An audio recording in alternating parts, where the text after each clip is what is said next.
안녕하세요. 오늘도 사연살롱을 찾아주셔서 감사합니다.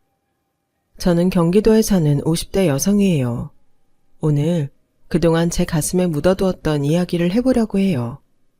지금 저를 알고 지내는 지인들은 저한테 이런 일이 있었는지 아무도 모르거든요. 저는 지방도시에서 태어나 평범한 부모님 밑에서 자랐어요. 어릴 때는 친구도 많았고 공부하기보다 노는 걸 더 좋아했던 아이였죠. 엄마 아빠는 동네에서 식당을 하셨는데 성격이 좋으셔서 주변에 있는 가게들하고도 두루두루 잘 지내셨어요. 저는 그런 부모님과 함께 별 걱정 없이 살았고요. 하지만 늘 태평하고 즐거울 것만 같았던 우리 집에 불행한 일이 생긴 건 제가 고등학교에 들어가고 나서였어요. 어느 날 어떤 아줌마가 와서 자기 남편이 여기서 밥을 먹고 식중독에 걸려서 병원에 입원해서 치료를 받고 있으니까 저희한테 병원비를 물어내라는 거였어요. 손님, 남편분이 아프신 건 정말 안타까운 일인데요. 우리 식당 음식이 상했으면 다른 손님들도 아파야 되는데 그날 저희 음식 먹고 아프다는 분이 없어요. 식중독은 다른 데서 걸린 거지 저희 식당이 아니에요. 아니 그럼 내가 지금 거짓말을 한다는 거예요? 여기서 밥을 먹고 와서 아프다고 하니까 여기로 왔지? 이 아줌마가 어디서 사람 속이려 들어? 내가 이런 거지 같은 식당에서 밥 먹는다고 할 때부터 무슨 병 걸릴 거라고 했는데 죽어도 내 말 안 듣고 여기가 무슨 동네 맛집이라고 와서 그렇게 처먹더니 저러고 병원에 있는데 여기서는 날 무슨 사기꾼 취급하네? 못 사는 인간들은 왜 다 이 모양이야? 얼른 병원비 내놔. 안 그러면 나이 식당 고발하고 정식으로 조사받게 할 거니까 그런 줄 알아. 라며 엄마 머리채를 잡고 고래고래 소리를 지르는 거 아니겠어요? 아줌마, 왜 남의 엄마한테 손 찍어보라고 그래요? 아줌마야말로 경찰서 가고 싶으세요? 영업 방해한다고 신고할 거예요.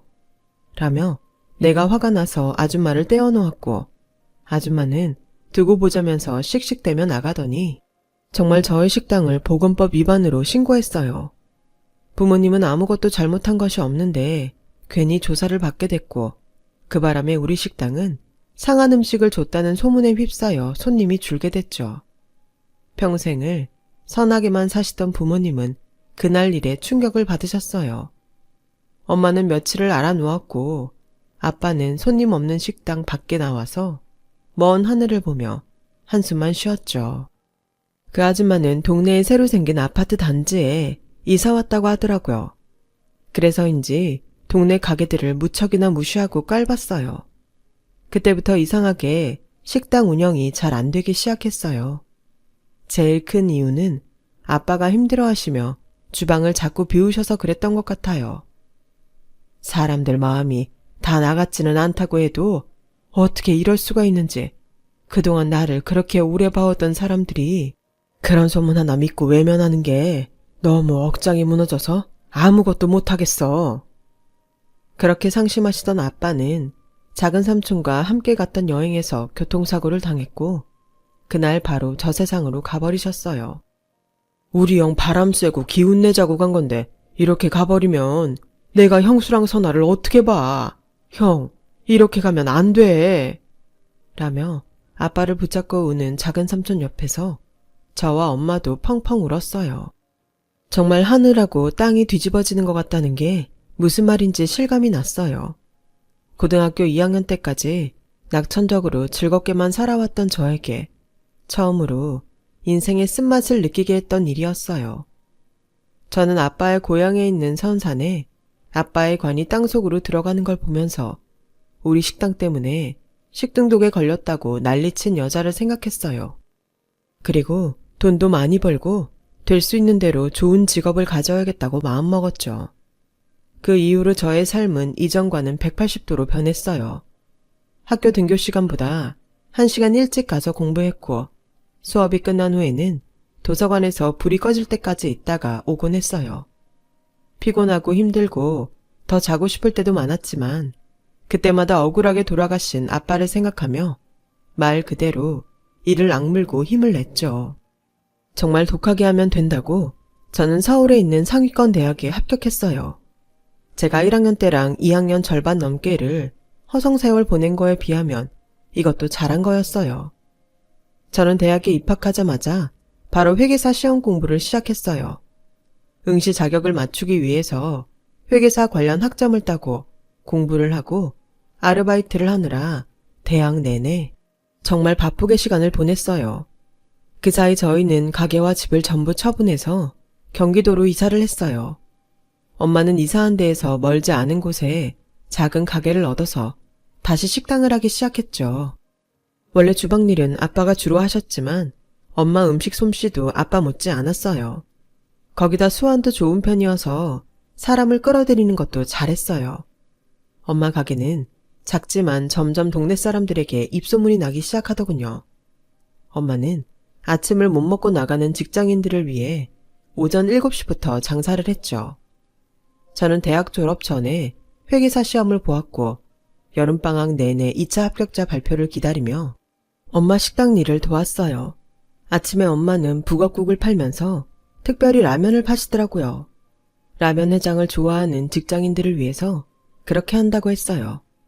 아침에는 완전 동네 단골 장사였는데 다들 엄마와 친한 것 같더라고요. 그 중에 어떤 여자분이 엄마한테 꼬박꼬박 사장님이라고 불렀는데 제가 딸이라서 그런지 내심 듣기가 좋더라고요. 저는 그분에게 반찬 한 가지라도 더 갖다 드렸죠. 우리 엄마 사장 대접 톡톡히 해주는 대가로 주는 서비스예요. 이 가게 운영하시는 분이니까 사장님 맞잖아요. 음식도 만드시고 계산도 하시고 직접 갖다 주실 때도 많고요. 사장님이 따님 자랑을 얼마나 하는 줄 아세요? 공부도 잘하고 똑똑하다고요. 저번 회계사 시험 1차도 합격했다면서요? 진짜 멋져요. 난 공부 잘하는 사람 보면 너무 부럽더라고요. 2차까지 합격해야 되는 건데 아직 몰라요. 안 되면 저도 그냥 회사 취직해야죠. 그러지 마세요. 여태까지 공부한 게 있는데 너무 아깝잖아요. 그리고 분명히 잘 될 거니까 염려 푹 놓고 있으세요. 제가 이래봬도 사람 보는 눈이 있다니까요. 빈말이었지만 제 긴장을 풀어주려는 그분 배려가 너무 고마웠어요.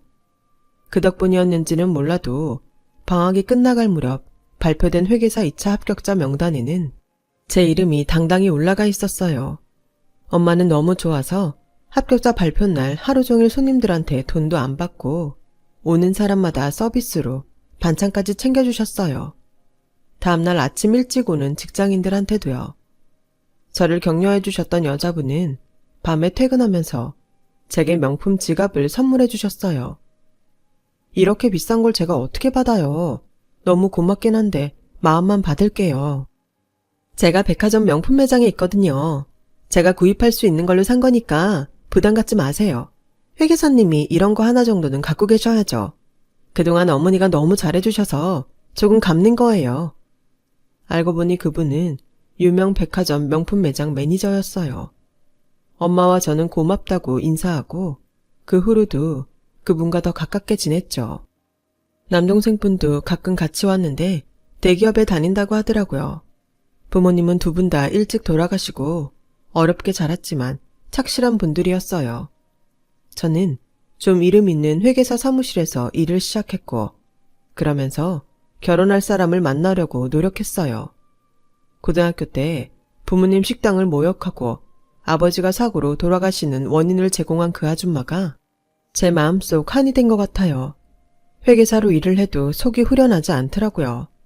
저보다 좋은 직업을 가진 남편을 만나서 아무도 무시하지 못하게 살아야겠다는 생각이 점점 더 강해졌어요. 잘 사는 사람이 돼서 좋은 아파트에 살아야 아무도 찍소리 못하겠지. 그런 마음만 강해졌고 저도 모르게 그런 사람을 찾고 있었어요.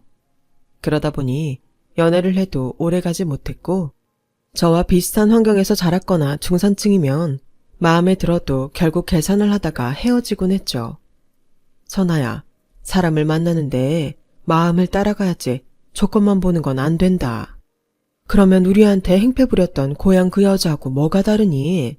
네 마음이 가는 사람이 잘 살면 모르겠지만 잘 사는 것부터 따져보고 만나지는 마라. 엄마, 나는 다시는 그 아파트 아줌마 같은 사람들한테 무시당하면서 살지 않을 거야. 그러려면 우리도 돈이 있어야 되고 좋은 직업 가진 사람을 만나야지. 세상이 엄마 말처럼 따뜻하고 착하기만 하면 나도 이러지 않아. 그렇게 당해봤으니까 안 그러려고 하는 거야. 그래, 이게 다 힘없고 못 배운 부모 탓 같구나. 우리가 조금만 잘 살았어도 너한테 그런 큰 상처를 주지 않는 건데. 이게 왜 또 엄마 아빠 탓이야. 절대 그렇지 않아. 세상이 그런 거고 어쩔 수 없는 거야. 제발 그러지 마. 라며 한숨 쉬며 자책하는 엄마를 달래려고 애썼어요. 제가 조건을 만들어 놓고 사람을 만나려고 하다 보니 주변에서 자연스럽게 만나기는 굉장히 어렵더라고요. 그렇게 시간이 한 해에 두 해 지나갔고 어느덧 나이가 30이 넘어갔어요. 엄마는 제가 결혼을 안 한다고 걱정이 많았죠. 저는 더 큰 회계법인에서 일자리 제의가 와서 그쪽으로 옮겼어요. 엄마, 나 전에 다니던 데보다 더 좋은 직장에 갔으니까 진짜 내가 만나고 싶은 사람 찾을 수 있을 거야. 그래, 네 마음이 그렇다는데 나도 더 이상 뭐라고 할 말이 없구나. 엄마야말로 이제 식당 그만해. 다리도 아프고 힘들다면서 왜 계속 하는데? 나 이제 돈 잘 벌잖아. 다리야, 내가 구부렸다 폈다 열심히 하고 물리치료 받으면 금방 괜찮아져. 일이라는 게 그렇게 쉽게 손이 떼지는 건지 알아? 그래도 이 식당으로 우리 식구 먹고 살았잖아. 나한테는 귀한 내 직업이야. 아침마다 내가 차려주는 북엇국이랑 라면 기다리는 애들은 어떡하고. 네가 정 불편하면 아침 장사만 할 테니까 그만두라고만 하지 마. 저는 엄마가 가난했던 기억이 지긋지긋해서라도 당장 때려칠 줄 알았는데 우리를 먹고 살게 해준 거라며 식당 일을 좋아하시는 엄마가 의외였어요. 그 무렵 저에게 모르는 아줌마한테서 불쑥 전화가 왔어요. 내가 상류층하고 직업 좋은 사람들 연결해주는 사람인데 마침 이선아 씨 이력서를 내가 받아서 이렇게 전화했어요. 괜찮은 사람 있는데 어디 한번 만나볼래요? 글쎄요. 너무 갑작스러워서 당황스럽네요. 제가 좀 생각해보고 다시 연락드릴게요. 전화를 끊고서 저는 그 아줌마에 대해 좀 알아봤는데 정말 상류층 결혼을 여럿 성사시킨 걸로 유명하더라고요. 하지만 아무리 제가 좋은 조건 사람을 만나고 싶다고 해도 그런 사람까지 동원하고 싶지는 않았어요. 저는 그 아줌마한테 다시 전화하지 않았고 주변에서 소개시켜주는 사람들을 만나고 얼마 동안 사귀기도 하고 했죠. 그러는 동안에도 아줌마는 잊혀질만 하면 전화를 해서 좋은 사람들이 있다며 만나보라고 자꾸 권했어요. 한 번은 괜찮은 사람을 몇 개월 정도 사귀었는데 그 사람 집에서 저를 좋아하지 않는 눈치가 보이더라고요. 그러니 남자도 점점 저한테 시들한 게 느껴졌어요. 저는 다시금 상처를 받았고 더 잘 사는 집안으로 가고 싶다는 생각이 강해졌어요. 그 무렵 선자리를 연결해주는 아줌마한테서 다시 연락이 왔어요. 아주머니도 참 대단하시네요. 그만큼 거절했는데 또 연락하세요? 나도 이걸 내 일로 삼는 사람인데 당연하지. 이 집안이 돈도 많고 다 좋은데 내세울 만한 직업 가진 자손이 없대. 그래서 직업 좋은 며느리감을 찾더라고. 여자 배경은 상관 안 한대. 부동산으로 돈을 엄청 많이 벌어서 강남 웬만한 데에서도 이 집안은 무시 못한다고 하더라고. 한번 만나볼래? 저도 속으로는 정말 내가 원하는 배경의 집안에서는 우리 집처럼 서민은 받아들이지 않을 거라는 걸 어느 정도 알아가고 있었어요. 현실을 알게 되었던 거죠. 그래서 돈 많고 다른 사람들이 함부로 무시 못하면 되겠다 했는데 아줌마가 딱 제가 생각하고 있던 사람을 소개한 거죠. 남자는 대학에서 강사를 하다가 얼마 전부터 입시학원에서 아이들을 가르친다고 하더라고요. 남자 직업이 썩 마음에 드는 건 아니었지만 그래도 한번 만나보기로 했어요. 저는 이렇게 중간에서 누가 소개해줘서 만나는 게 두 번째예요. 처음이 아니니까 익숙해지지 않을까 했는데 그렇지도 않네요. 저는 처음이라 그런지 어색할 거라고 생각했는데 생각보다는 괜찮은 것 같아요. 그러면 다행이에요. 저는 선아 씨가 불편하실까봐 염려되더라고요. 라는데 조금 작업성 멘트 같기도 했지만 저한테 호의를 가지고 대하는 게 보여서 기분 나쁘지는 않았어요. 남자는 저를 계속 만나기를 원했고 저도 좋다고 했어요. 그렇게 만나기를 3개월 정도 했더니 아줌마가 남자 어머니가 저를 보고 싶어 한다고 하더라고요. 저희가 어떻게 만나고 있는지 다 알고 계신 거였어요? 남자 집에서 좋은 사람 달인화 달라고 했으니까 그쪽 집에 계속 연락해서 소식 듣고 있었지. 아니라고 하면 다른 사람 소개시켜야 되잖아. 근데 그쪽에서 꽤 마음에 들어하네. 어머니 만나봐. 이런 만남은 오래 끌면 안 돼. 빨리 결정해야지. 하긴 주변에서 연애하는 거 아니고 선본 거면 길게 끄는 거 아니라고 하더라고요. 저도 마음이 있었고 결혼도 생각했기 때문에 만나보겠다고 했어요. 남자 어머니는 굉장히 화려하고 말주변도 좋은 사람이었어요. 내가 진짜 돈복도 있고 다 좋은데 똑똑한 사람하고는 연이 없더라고. 그래서 어떻게든 며느리는 머리 좋고 돈 잘 버는 직업을 가진 사람 얻어야겠다. 아주 벼르고 별렀지. 그랬더니 정말 이렇게 회계사를 만나게 되네. 이름이 선아라고 했지? 선아, 너도 이제 걱정 마라. 내가 사무실 차려주고 너 팍팍 밀어줄 테니까 하고 싶은 대로 다 해봐. 안 그래도 남자 어머니는 온몸을 유명한 명품들로 다 휘두르고 나왔어요. 근데 그게 좋아 보이지만은 않더라고요. 돈이 많아서 쓰고 싶은 거 쓰는 건 자유지만 너무 남들한테 보여주려고 하는 게 부담스럽게 느껴졌거든요. 저는 제가 더 이상 무시당하고 살고 싶지 않아서 높은 데 올라가고 싶었지. 이렇게 돈 많다고 자랑하듯 꾸미고 다니는 건 좀 아니다 싶었어요. 하지만 저는 더 좋은 자리가 없을지도 모른다는 생각에 마음이 조급했어요. 그래서 성격이 외향적이라서 그렇다고 좋게 받아들이려고 애를 썼죠. 몇 번을 더 만나면서 좋게 생각하며 지나가다 보니 어느새 저와 남자의 결혼은 기정사실화 되어가고 있었어요. 엄마도 집에 인사 온 남자에게 따뜻하게 잘해주셨고요. 나는 다른 거 바라는 거 없어. 우리 선아, 더는 세상에 상처받지 않게 자네가 잘 다독이며 재미있게 살았으면 좋겠네. 염려 마세요, 어머니. 제가 정말 잘하겠습니다. 엄마는 그런 남자에게 계속 고맙다고 하시는데 엄마가 저 때문에 마음고생을 하신 것 같아서 너무 미안했어요. 저희는 상견례 날짜를 잡자고 했는데 남자 어머니는 그런 거 너무 거창하게 하지 말자고 하더라고요. 겉으로 보이는 거 좋아하고 꾸미기 좋아해서 좀 의외였어요. 우리 애 아빠도 없고 니네 아버지도 없는데 그냥 가족끼리 모여서 식사한다는 느낌으로 간단히 저녁만 먹자. 네, 그건 저도 좋아요, 어머니. 엄마도 괜찮다고 하실 거예요. 저는 어머니가 섭섭하실까봐 그렇죠. 나 그런 거 가지고 섭섭해하는 사람 아니다. 그건 그렇고 주말에 시간 좀 비워라. 내가 너 머리끝부터 발끝까지 제대로 싹 옷이랑 구두 맞춰줄게. 어머니, 그런 거는 결혼하고 나서 해주셔도 돼요. 아니다. 나는 내 며느리 될 사람이 허접하게 하고 다니는 거 싫다. 누가 네 돈으로 하랬니? 내가 다 돈 낼 테니까 걱정하지 마. 제가 허접하게 하고 다닌다는 말이 마음에 걸리기는 했지만 원래 생각하고 말하는 사람이 아닌 것 같아서 그냥 받아 넘겼어요. 그리고 주말에 남자와 남자 어머니와 함께 백화점 명품 매장에 갔죠.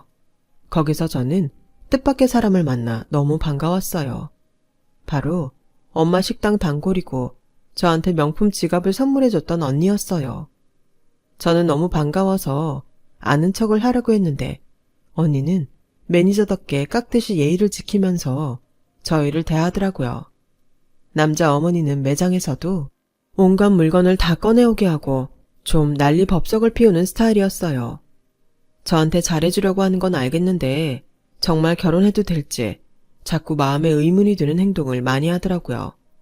소파에 발을 올리고 앉기도 하고 직원들에게 명령하듯 물 가져와라, 우리 며느리 되래, 홍차 대령해라 이러는데 정말 민망했어요. 옷이고 구두고 다 필요 없다고 하고 나와버리고 싶었죠.